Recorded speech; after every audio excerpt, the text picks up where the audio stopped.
जी नमस्कार दोस्तों, मैं विपिन आप सभी का आपके अपने परिवार आईडी एग्जाम में स्वागत करता हूं। तो कैसे हैं आप सभी के सभी। उम्मीद करते हैं कि आप सभी अच्छे होंगे। तो दोस्तों, आज की क्लास में हम मूल विधि और संविधान के क्वेश्चनों को जैसा कि डेली की तरह कवर करते हैं। तो आज की हमारी ये क्लास चौथी क्लास होगी। इससे पहले हमने 3 क्लासेस करवा दिया है। जिन लोगों ने उन क्लासों को नहीं देखा है तो इसी क्लास के नीचे डिस्क्रिप्शन में उन सभी क्लासों का लिंक आपको मिल जाएगा। और भैया चैनल पे नए हैं तो चैनल को सब्सक्राइब कर बेल आइकन को दबा दीजिए ताकि आगे आने वाले क्लासेस के नोटिफिकेशन आप तक पहुंचते रहें। इस क्लास में आपके टोटल 50 क्वेश्चन होते हैं, जिनमें से 25 आपके मूल विधि के और 25 जो है भारतीय संविधान के क्वेश्चंस होते हैं। तो चलिए दोस्तों, कंटिन्यू करते हैं आज की क्लास को। पहला क्वेश्चन है, कह रहा है कि दंड प्रक्रिया संहिता की किस धारा में संज्ञेय अपराधों के लिए जाने से रोकने के लिए गिरफ्तारी का अधिकार पुलिस को प्रदान है। तो बताइए दोस्तों, राइट आंसर कौन सा बनेगा। तो इन सभी में आपसे का राइट आंसर हो जाएगा 151 धारा के तहत जो है ये अधिकार पुलिस को प्राप्त है। चलिए देखते हैं नेक्स्ट क्वेश्चन को।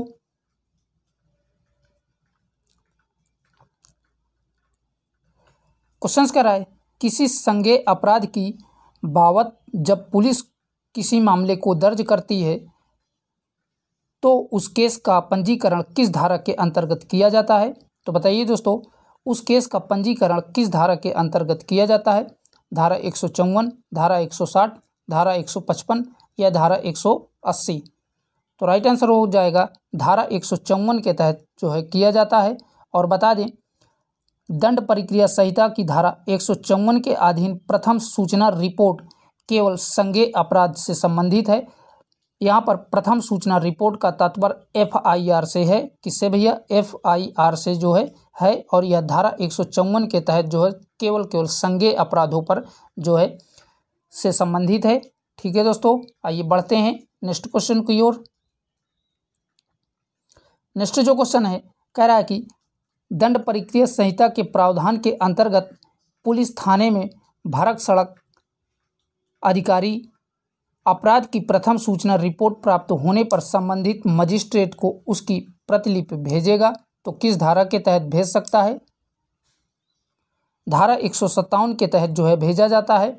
और बता दें, दंड प्रक्रिया संहिता धारा 157 के अंतर्गत बलात्कार की पीड़ित महिला द्वारा बलात्कार की सूचना देने पर केवल महिला पुलिस या कोई महिला अधिकारी ही लेखबद्ध कर सकती है। इसके अलावा और कोई लेखबद्ध उसका नहीं कर सकता है। अर्थात उसकी रिपोर्ट, उसकी जांच, सारी चीज़ें केवल महिला पुलिस अधिकारी या कोई महिला अधिकारी ही कर सकती है।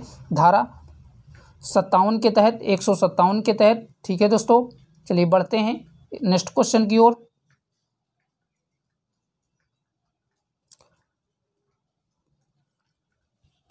क्वेश्चन कह रहा है, दंड प्रक्रिया संहिता की धारा 154 के अधीन प्रथम सूचना रिपोर्ट संबंधित है।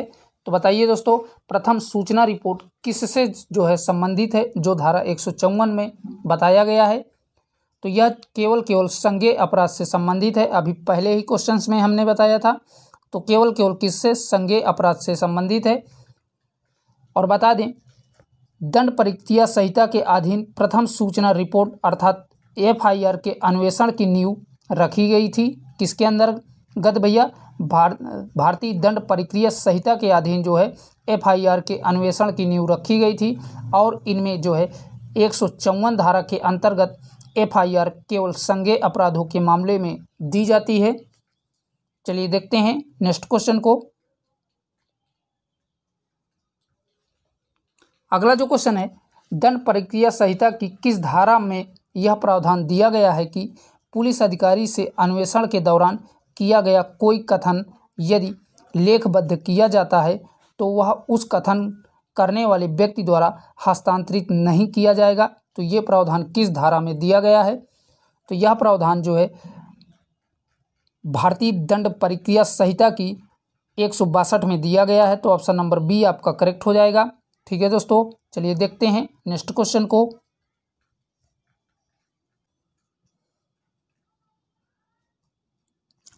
नेक्स्ट क्वेश्चन है, कह रहा है कि दंड प्रक्रिया संहिता की धारा 161 के अंतर्गत साक्षी से पूछे गए प्रश्नों का उत्तर देने से मना करना निम्न में से किसके अंतर्गत अपराध होगा। अगर कोई जो है गिरफ्तार किया हुआ व्यक्ति है उससे जो है पुलिस जो है पूछताछ करती है, अगर वह उत्तर नहीं देता है तो किसके प्रति जो है वो अपराध कर रहा है। धारा 180 भारतीय दंड संहिता के, 179 भारतीय दंड संहिता के, 175 भारतीय दंड संहिता के या धारा 177 भारतीय दंड संहिता के। तो राइट आंसर हो जाएगा वह जो है धारा अर्थात 179 भारतीय दंड संहिता के अधीन जो है अपराध कर रहा है।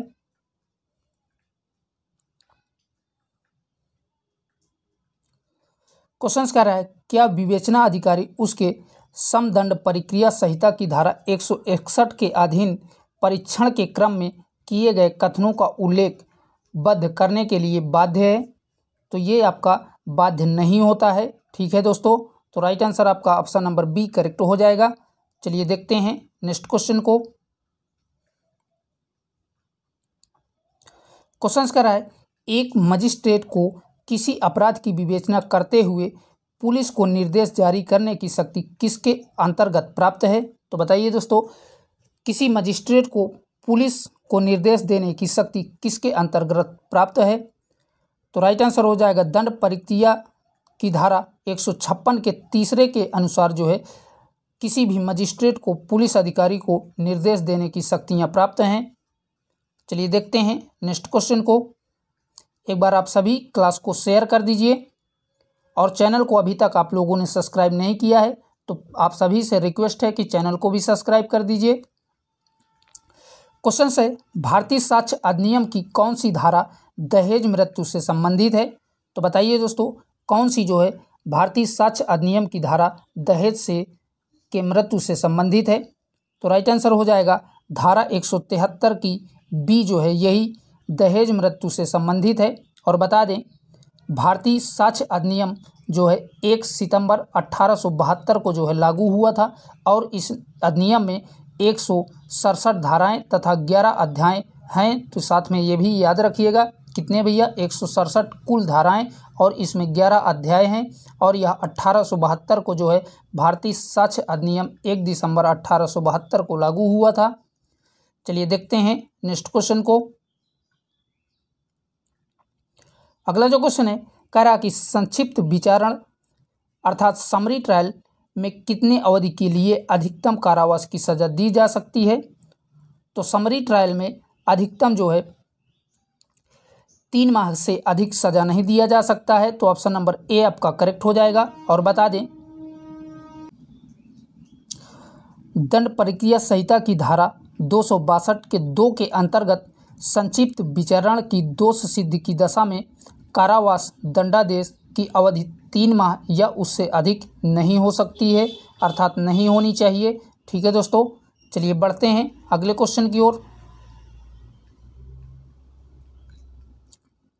क्वेश्चन कह रहा है यदि 24 घंटे में अन्वेषण पूरा नहीं हो सका तब वह अधिकतम अवधि जिस दौरान अभियुक्त को पुलिस अभिरक्षा में रखा जा सकता है वह है। तो बताइए दोस्तों, कितने दिनों तक जो है पुलिस की अभिरक्षा में रखा जा सकता है व्यक्ति को। अगर 24 घंटे के अंदर उसके बारे में पूछताछ अर्थात अन्वेषण नहीं पूरा हो सका तो कितने दिनों तक उसको पुलिस कमांड में रखा जा सकता है। तो केवल 15 दिनों तक रखा जा सकता है। तो ऑप्शन नंबर बी आपका करेक्ट हो जाएगा। चलिए देखते हैं नेक्स्ट क्वेश्चन को। अगला जो क्वेश्चन है दंड प्रक्रिया संहिता की किस धारा के अंतर्गत अन्वेषण अधिकारी के लिए केस डायरी बनाना अनिवार्य है।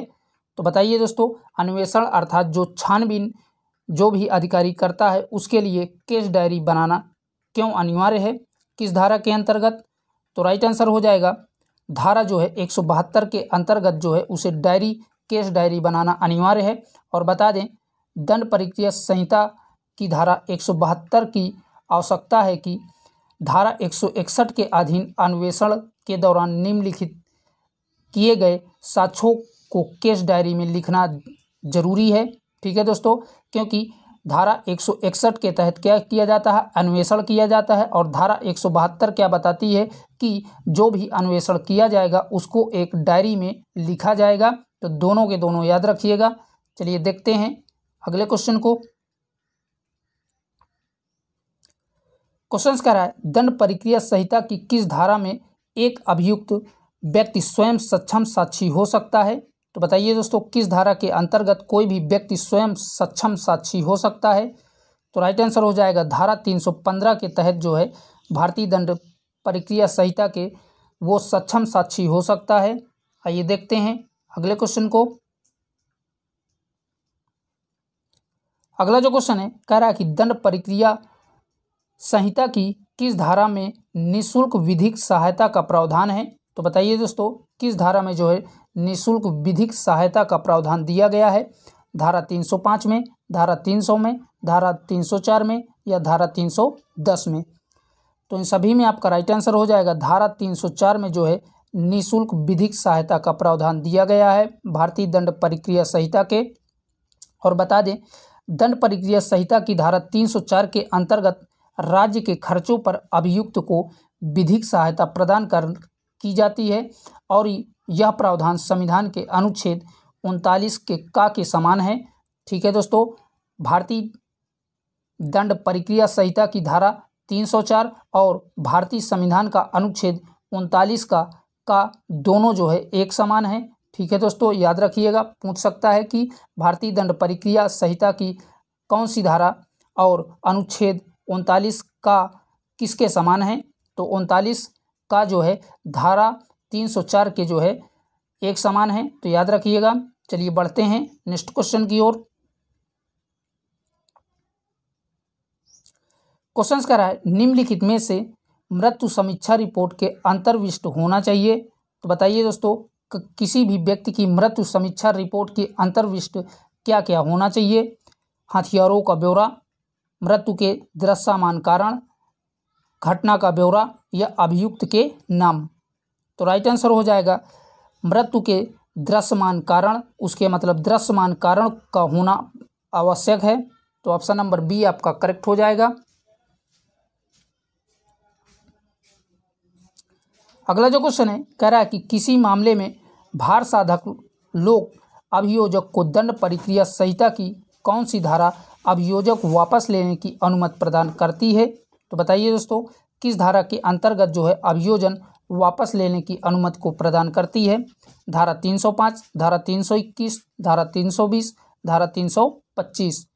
तो राइट आंसर हो जाएगा धारा जो है 321 के तहत अभियोजक वापस लेने की अनुमति प्रदान करता है। तो ऑप्शन नंबर बी आपका करेक्ट हो जाएगा। चलिए देखते हैं नेक्स्ट क्वेश्चन को।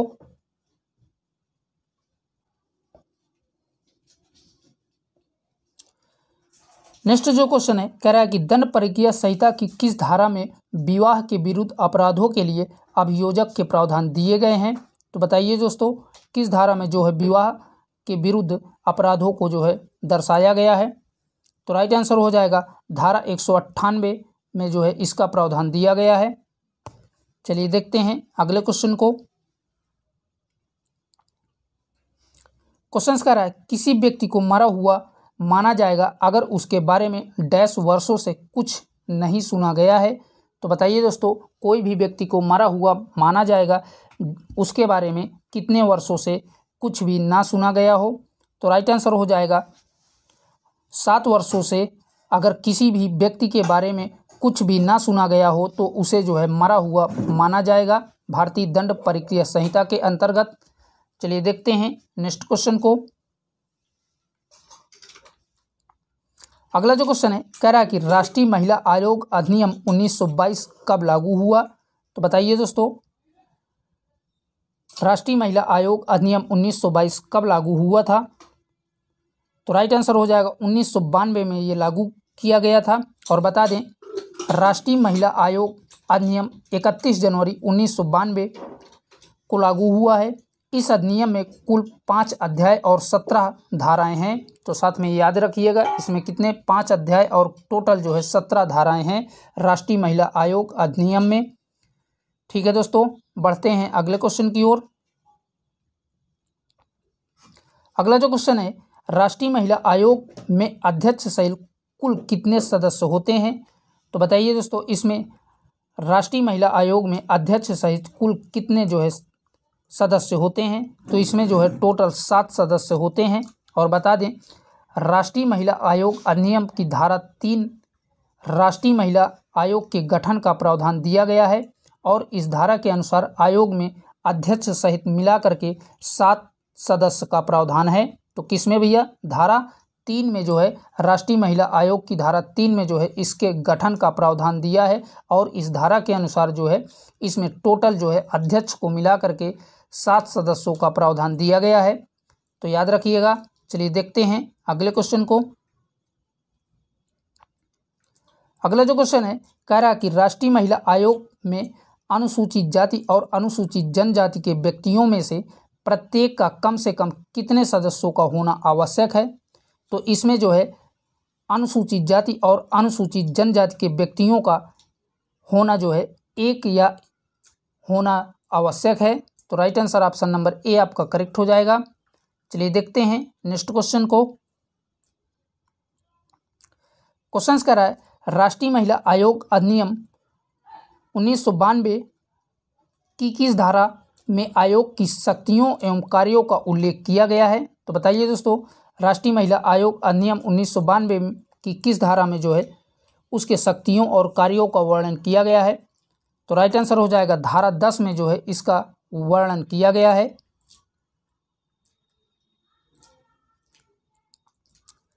अगला जो क्वेश्चन है, कह रहा है कि राष्ट्रीय महिला आयोग अधिनियम के किस धारा में एक राष्ट्रीय महिला आयोग के गठन का प्रावधान दिया गया है। तो अभी थोड़ी देर पहले ही हमने बताया कि धारा 3 में जो है इसका प्रावधान दिया गया है और इसके सदस्यों के बारे में भी दिया गया है कि इसमें अधिकतम सदस्य 7 रह सकते हैं अध्यक्ष को मिलाकर के। क्वेश्चन कह रहा है, राष्ट्रीय महिला आयोग के सदस्यों का कार्यकाल कितना होता है।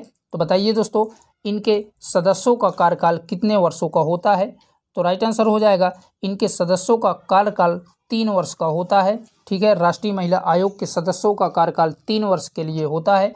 और बता दें, राष्ट्रीय महिला आयोग अधिनियम की धारा 4 के अनुसार आयोग के अध्यक्ष और उसके सदस्यों का कार्यकाल मात्र 3 वर्षों का होता है। ठीक है दोस्तों, याद रखिएगा। चलिए देखते हैं नेक्स्ट क्वेश्चन की ओर। क्वेश्चन कह रहा है, राष्ट्रीय महिला आयोग के सदस्य अपना त्यागपत्र किसे देते हैं। तो बताइए दोस्तों, राष्ट्रीय महिला आयोग के सदस्य अपना त्यागपत्र किसको देते हैं। राष्ट्रपति को, केंद्र सरकार को, उपराष्ट्रपति को या गृह मंत्री को। तो राइट आंसर हो जाएगा, ये जो है अपना त्यागपत्र केंद्र सरकार को देते हैं। तो ऑप्शन नंबर बी आपका करेक्ट हो जाएगा। चलिए देखते हैं नेक्स्ट क्वेश्चन को। तो दोस्तों, यहां से आपके भारतीय संविधान के क्वेश्चन शुरू हैं।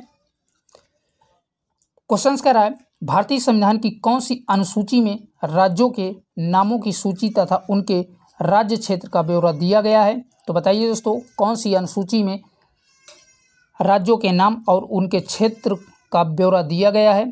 तो राइट आंसर हो जाएगा, पहली अनुसूची में जो है ये प्रावधान दिया गया है। अगला जो क्वेश्चन है, कह रहा है कि भारतीय संविधान में कितनी अनुसूचियां हैं।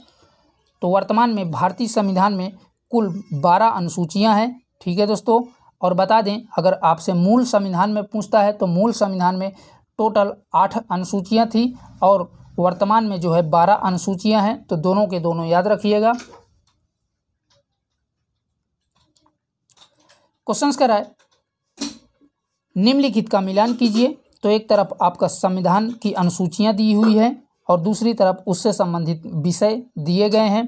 तो चौथी अनुसूची में बताइए किसके बारे में बताया गया है।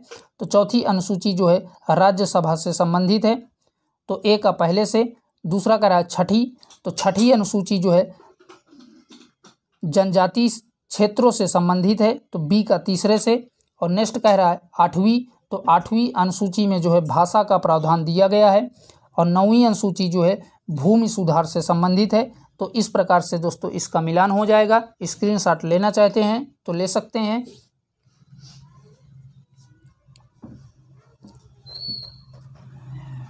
नेक्स्ट जो क्वेश्चन है, कह रहा है कि निम्न का मिलान कीजिए। एक तरफ आपका अनुसूची दिया हुआ है और दूसरी तरफ उससे संबंधित विषय दिए गए हैं। तो इनका आपको मिलान करना है। तो पहला है 7वीं अनुसूची, तो 7वीं अनुसूची जो है विधायी शक्तियों के विवरण से संबंधित है, तो ए का चौथे से। अगला कह रहा है 8वीं अनुसूची, तो 8वीं अनुसूची में अभी हमने बताया कि भाषाओं से संबंधित प्रावधान है। और 9वीं अनुसूची, तो ये जो है कुछ अधिनियमों का विद्यमान इसमें जो है 9वीं अनुसूची में दिया गया है। और 10वीं अनुसूची जो है दल बदल परिवर्तन से संबंधित है। तो इस प्रकार से दोस्तों इसका मिलान हो जाएगा। चलिए देखते हैं नेक्स्ट क्वेश्चन को। अगला जो क्वेश्चन है कह रहा है कि कोहेलो के संविधान के किस अनुसूची से संबंधित है। तो बताइए दोस्तों, कोहेलो के संविधान के किस अनुसूची से संबंधित है। तो यह जो है 9वीं अनुसूची से संबंधित है। तो ऑप्शन नंबर सी आपका करेक्ट हो जाएगा। और भैया कमेंट बॉक्स में आप बता सकते हैं कि 9वीं अनुसूची में किसका प्रावधान दिया गया है। ठीक है दोस्तों, चलिए बढ़ते हैं अगले क्वेश्चन की ओर। क्वेश्चन कह रहा है किस प्रधानमंत्री के कार्यकाल के दौरान 9वीं अनुसूची को पुनः स्थापित किया गया था। तो बताइए दोस्तों, किस प्रधानमंत्री के कार्यकाल के समय पर 9वीं अनुसूची को पुनः स्थापित किया गया था। तो राइट आंसर हो जाएगा जवाहरलाल नेहरू के समय में 9वीं अनुसूची को पुनः स्थापित किया गया था। और बता दें कि 9वीं अनुसूची को प्रथम संविधान संशोधन 1951 के तहत जोड़ा गया था। किसके तहत भैया? 1951 के तहत जोड़ा गया था। और इसका पुनः स्थापना जवाहरलाल नेहरू के समय में हुआ था। तो याद रखिएगा। चलिए देखते हैं अगले क्वेश्चन को। नेक्स्ट जो क्वेश्चन है कह रहा है कि संविधान के अंतर्गत आर्थिक योजना का विषय है। तो बताइए दोस्तों, आर्थिक योजना का विषय किस में है? संघ सूची में, राज्य सूची में, समवर्ती सूची में या उद्देशिका में। तो राइट आंसर हो जाएगा आर्थिक योजना का विषय जो है समवर्ती सूची में सम्मिलित है। तो ऑप्शन नंबर सी आपका करेक्ट हो जाएगा। और बता दें समवर्ती सूची की प्रविष्टि संख्या 20 जो है आर्थिक और सामाजिक योजना का उल्लेख करती है। कौन सी भैया? प्रविष्टि संख्या 20 जो है समवर्ती सूची की आर्थिक और सामाजिक योजना का उल्लेख करती है। तो याद रखिएगा। चलिए देखते हैं नेक्स्ट क्वेश्चन को। क्वेश्चन है निम्नलिखित में से कौन सा मत भारत के संविधान की समवर्ती सूची का है। तो बताइए दोस्तों, इनमें से कौन सा विषय भारतीय संविधान के समवर्ती सूची का है। तो राइट आंसर हो जाएगा जनसंख्या नियंत्रण और परिवार नियोजन। यही जो है समवर्ती सूची का विषय है। तो ऑप्शन नंबर ए आपका करेक्ट हो जाएगा।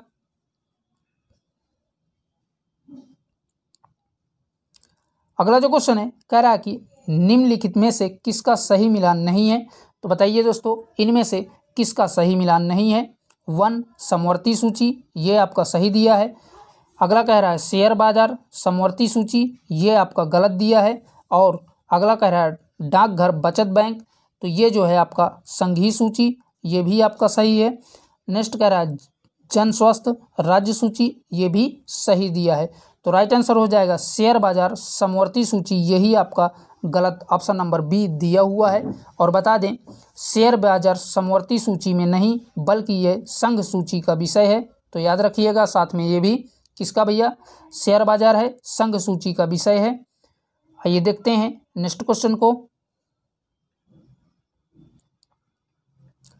क्वेश्चन कह रहा है शिक्षा जो राज्य सूची का विषय था उसे समवर्ती सूची में स्थानांतरित किया गया है।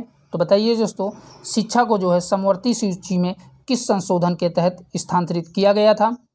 तो राइट आंसर हो जाएगा 42वें संविधान संशोधन के तहत शिक्षा को समवर्ती सूची में जो है शामिल कर दिया गया है। अगला जो क्वेश्चन है कह रहा है कि भारतीय संविधान के किस संशोधन में वनों को राज्य सूची से समवर्ती सूची में स्थानांतरित किया गया है। तो बताइए दोस्तों, वनों को राज्य सूची से समवर्ती सूची में किस संशोधन के तहत स्थानांतरित किया गया था। तो राइट आंसर हो जाएगा 42वें संविधान संशोधन के तहत जो है इसको स्थानांतरित किया गया था। क्वेश्चन कर रहा है पंचायती राज विषय निम्नलिखित में से किस सूची में सम्मिलित है। तो बताइए दोस्तों, पंचायती राज का विषय किस सूची में सम्मिलित है? संघ सूची में, राज्य सूची में, समवर्ती सूची में या अपशिष्ट सूची में। तो राइट आंसर हो जाएगा ये जो है राज्य सूची में जो है पंचायती राज का विषय सम्मिलित है, तो ऑप्शन नंबर बी आपका करेक्ट हो जाएगा। ठीक है दोस्तों, बढ़ते हैं नेक्स्ट क्वेश्चन की ओर। अगला जो क्वेश्चन है कह रहा है कि विवाह विच्छेद और गोद लेने संविधान की 7वीं सूची में निम्नलिखित के अंतर्गत सम्मिलित किया गया है। तो बताइए दोस्तों इनको जो है किस में सम्मिलित किया गया है, संघ सूची में, राज्य सूची में, समवर्ती सूची में, या इनमें से कोई नहीं। तो राइट आंसर हो जाएगा ऑप्शन नंबर सी, समवर्ती सूची में जो है इनको शामिल किया गया है। और बता दें इनको जो है समवर्ती सूची में प्रविष्टि संख्या 5 के अंतर्गत जो है शामिल किया गया है। किसके अंदर? प्रविष्टि संख्या 5 के अंतर्गत इनको जो है शामिल किया गया था, विवाह और विवाह विच्छेद और गोद लेने की प्रक्रिया को। अगला जो क्वेश्चन है कह रहा है कि भारतीय संविधान की 11वीं अनुसूची निम्नलिखित में से किस से संबंधित है। तो बताइए दोस्तों ये जो है 11वीं अनुसूची किस से संबंधित है। तो राइट आंसर हो जाएगा ये जो है पंचायती राज से संबंधित है, तो ऑप्शन नंबर बी आपका करेक्ट हो जाएगा।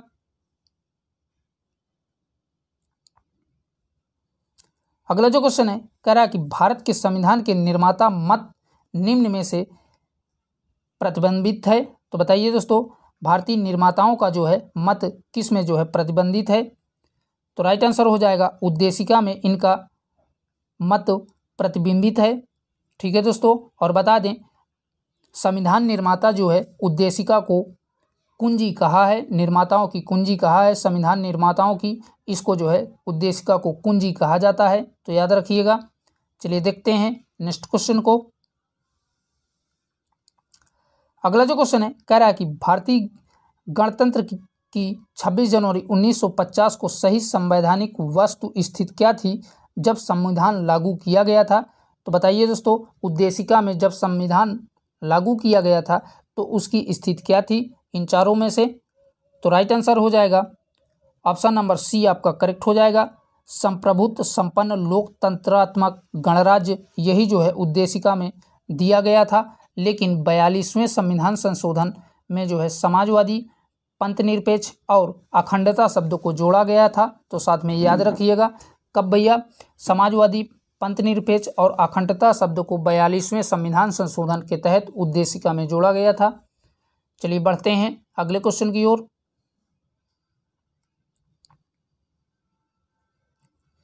क्वेश्चन कर रहा है भारतीय संविधान की प्रस्तावना का विधिक स्वरूप क्या है।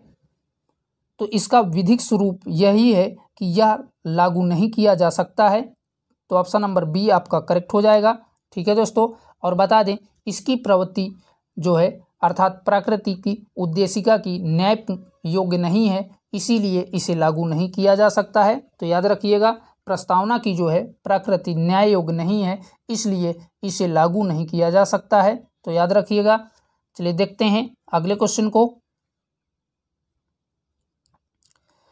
क्वेश्चन है सभी व्यक्ति पूर्णता और समान रूप से मानव है, यह सिद्धांत जाना जाता है। तो यह सिद्धांत किस में जाना जाता है। तो राइट आंसर हो जाएगा सार्वभौमिकता में यह सिद्धांत जाना जाता है, तो ऑप्शन नंबर ए आपका करेक्ट हो जाएगा। क्वेश्चन है संविधान की प्रस्तावना में निम्नलिखित में से किस स्वतंत्रता का वर्णन नहीं है। तो बताइए दोस्तों संविधान की प्रस्तावना में किस स्वतंत्रता का वर्णन नहीं किया गया है। तो राइट आंसर हो जाएगा आर्थिक स्वतंत्रता का वर्णन संविधान की प्रस्तावना में नहीं किया गया है, और जो है विचार प्रकट करने की स्वतंत्रता, विश्वास की स्वतंत्रता, विचार की स्वतंत्रता, इन तीनों की जो है प्रस्तावना में इनका वर्णन किया गया है, परंतु आर्थिक स्वतंत्रता का वर्णन कहीं पर भी प्रस्तावना में नहीं किया गया है। चलिए देखते हैं अगले क्वेश्चन को। क्वेश्चन कह रहा है भारतीय संविधान का कौन सा भाग संविधान की आत्मा कहलाता है। तो बताइए दोस्तों भारतीय संविधान का कौन सा भाग संविधान की आत्मा कहलाता है। मूल कर्तव्य, मौलिक अधिकार, उद्देशिका, संवैधानिक उपचारों का अधिकार।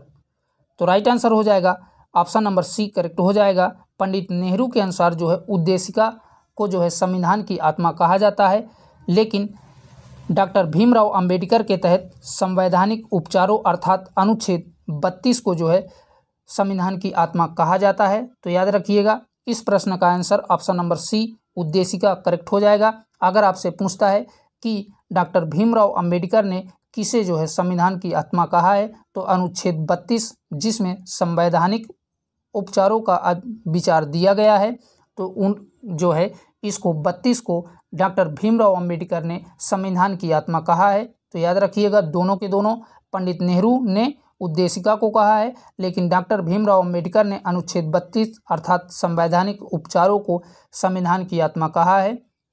चलिए देखते हैं अगले क्वेश्चन को। क्वेश्चन कह रहा है, किसी विवाद में सर्वोच्च न्यायालय ने प्रस्तावना को भारतीय संविधान की मौलिक संरचना का भाग स्वीकार किया है। तो बताइए दोस्तों, किस केस के अनुसार जो है सर्वोच्च न्यायालय ने प्रस्तावना को भारतीय संविधान की मौलिक संरचना का भाग स्वीकार किया है? तो राइट आंसर हो जाएगा ऑप्शन नंबर डी करेक्ट हो जाएगा। केशवानंद भारतीय विवाद 1973 के तहत जो है सर्वोच्च न्यायालय ने प्रस्तावना को मौलिक संरचना का भाग स्वीकार किया है। ठीक है दोस्तों, और यह केस कब हुआ था? 1973 में हुआ था। तो याद रखिएगा। चलिए बढ़ते हैं अगले क्वेश्चन की ओर। अगला जो क्वेश्चन है, निम्नलिखित में से किस वाद में उच्चतम न्यायालय ने धारणा प्रस्तुत की है कि उद्देशिका संविधान का भाग है? तो बताइए दोस्तों, किस केस में अर्थात वाद में उच्चतम न्यायालय ने धारणा प्रस्तुत की है कि उद्देशिका संविधान का भाग है? और पीछे वाले क्वेश्चन में सर्वोच्च न्यायालय की बात किया था, इसमें जो है उच्चतम न्यायालय की बात किया गया है। ठीक है दोस्तों, तो राइट आंसर हो जाएगा मुंबई बनाम यूनियन ऑफ इंडिया केस में जो है उद्देशिका को उच्चतम न्यायालय द्वारा जो है संविधान का भाग माना गया है। और अगर सर्वोच्च न्यायालय का पूछता है तो केशवानंद बनाम भारतीय राज्य में जो है कहा गया है। तो दोनों के दोनों याद रखिएगा, दोनों जो है प्रीवियस ईयर में आए हुए हैं। चलिए देखते हैं अगले क्वेश्चन को। क्वेश्चन कह रहा है, संविधान के उद्देशिका में कितने प्रकार के न्याय की व्यवस्था की गई है? तो बताइए दोस्तों, मोस्ट इंपॉर्टेंट है, संविधान की उद्देशिका में कितने प्रकार के न्याय का उल्लेख किया गया है? तो संविधान के उद्देशिका में 3 प्रकार के न्याय का उल्लेख किया गया है। और वो कौन कौन से हैं? सामाजिक न्याय, आर्थिक न्याय, राजनैतिक न्याय। इन्हीं तीनों न्याय का जो है उद्देशिका में वर्णन किया गया है। चलिए देखते हैं अगले क्वेश्चन को। क्वेश्चन कह रहा है, निम्नलिखित में से कौन एक भारतीय संविधान के उद्देश्यों को प्रतिबंधित करता है? तो बताइए दोस्तों, मूल कर्तव्य, उद्देशिका, मौलिक अधिकार या राज्य के नीति निर्देशक तत्व? तो राइट आंसर हो जाएगा उद्देशिका जो है यही प्रतिबिंबित करती है। तो ऑप्शन नंबर बी आपका करेक्ट हो जाएगा। ठीक है दोस्तों, अगला जो क्वेश्चन है कह रहा है कि भारतीय संविधान की प्रस्तावना जिन आदर्श और उद्देश्यों की रूपरेखा दी गई है उनकी व्याख्या की गई है। तो बताइए दोस्तों, उनकी व्याख्या किस में की गई है? तो राइट आंसर हो जाएगा